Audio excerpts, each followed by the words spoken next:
very simple rigging process.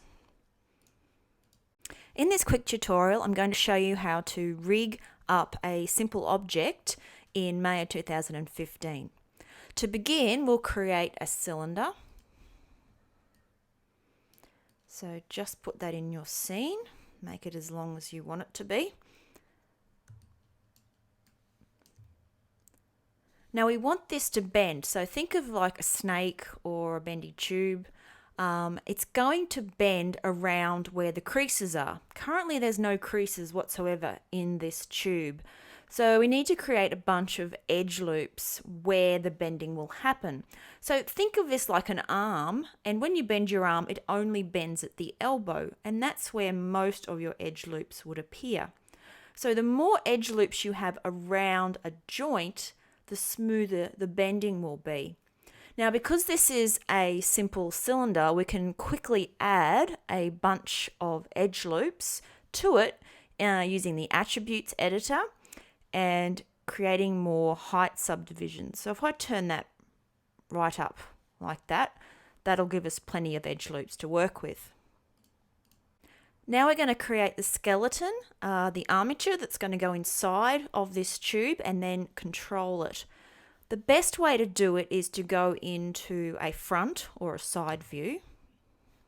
So I'll go into the front view and just zoom out a bit.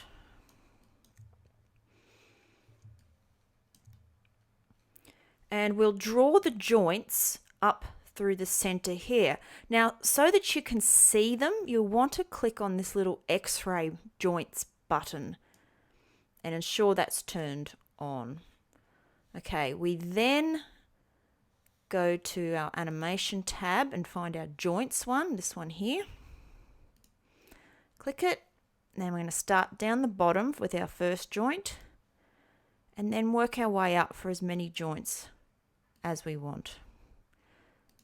So I'll do that many. When you're finished, just hit the Enter key to finish the armature. Now this armature might be in the middle of this tube in front view, but is it in the very center of the tube? We need to switch to another view just to check that out. If I go back to perspective and just move around a bit, you can see that it's not quite in the center.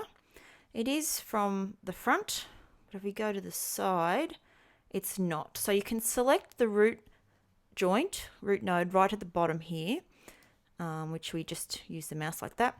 Hit the W key to move it and then just drag it across a little bit like that. Okay, that's not too bad for what we're doing now. Okay, now to quickly bind these together, we select the root joint and then we shift select the skin. So the mesh is called the skin of our character. We then, with animation set over here, we select skin, smooth bind. Okay, so now the object is attached to this armature, and you can check that out by selecting one of them and use the E key on it and rotate it, and you'll see that it moves as you want it to. Nicely bound together. Okay, so if I move one of these joints, like if I grab this end joint and actually try and move it, what's going to happen is nothing. Okay, so it's not going to affect our shape. It's only the rotations that are doing it. If you grab one of these and try and move it, you'll see that some of the tube is attached to it, but notice how these bones stretch. If you're creating some kind of arm or a snake or some other sort of single armatured character such as this, you may want to be able to grab the end point, move it around and have the whole character react to that. And we can do that using inverse kinematics. So if we Control Z back to when this was upright, there, We can now create an inverse kinematic armature by selecting Skeleton, IK Handle Tool. Now we select the bottom one first, so the root one, and then we select the last one. The whole armature will turn pink, which means we now have an inverse kinematic algorithm running through this. That means if we grab the end effector and move it around, it affects everything.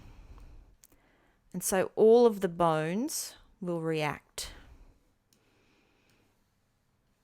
This makes it easier to animate than by doing it with single turns all of the time.